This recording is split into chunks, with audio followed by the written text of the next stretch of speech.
Quando a gente fala de uma menopausa precoce, tá? Isso seria antes de 45 anos, 44, em torno, né? Antes disso, é uma menopausa precoce.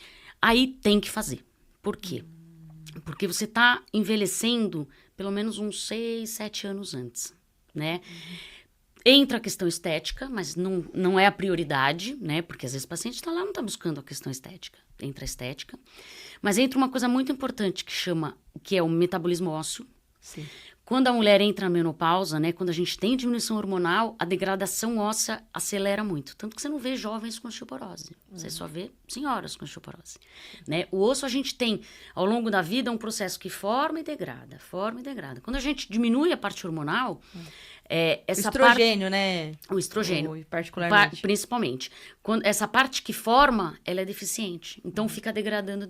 Então, aí você começa a ter osteopenia, e aí vira uma osteoporose, né? Osteoporose causa dor, qual é o problema dela? Hoje em dia, se você for diagnosticada hoje, você não vai sentir nada.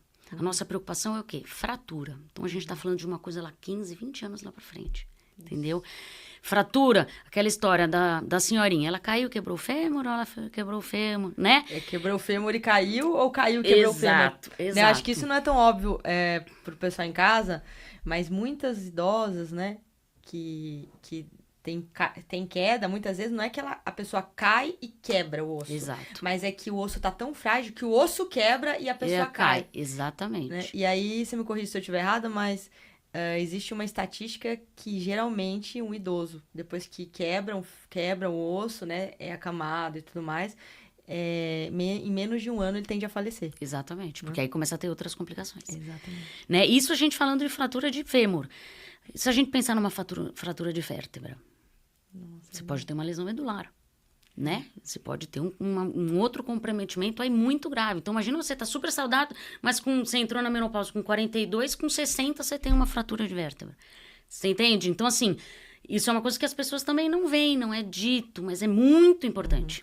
Legal. Prevenir uma osteoporose. Então, uma paciente menopausa precoce, isso é um dos motivos de você iniciar uma reposição, tá? Outra coisa, mais do que provado que a reposição hormonal diminui o risco cardiovascular. Aquela questão que a gente estava falando de infarto, de derrame. Então, se ela também entrou na menopausa antes, ela tem uma tendência a ter um risco maior lá na frente. Então, você fazer a reposição, você também está prevenindo contra essas doenças. Olha que legal. Né? Isso a gente falando da paciente que entrou na menopausa precoce. Aí, da paciente que entrou na menopausa no período normal, lógico que tudo isso leva em conta. Mas aí ela está entrando mais ou menos como o seu corpo iria entrar.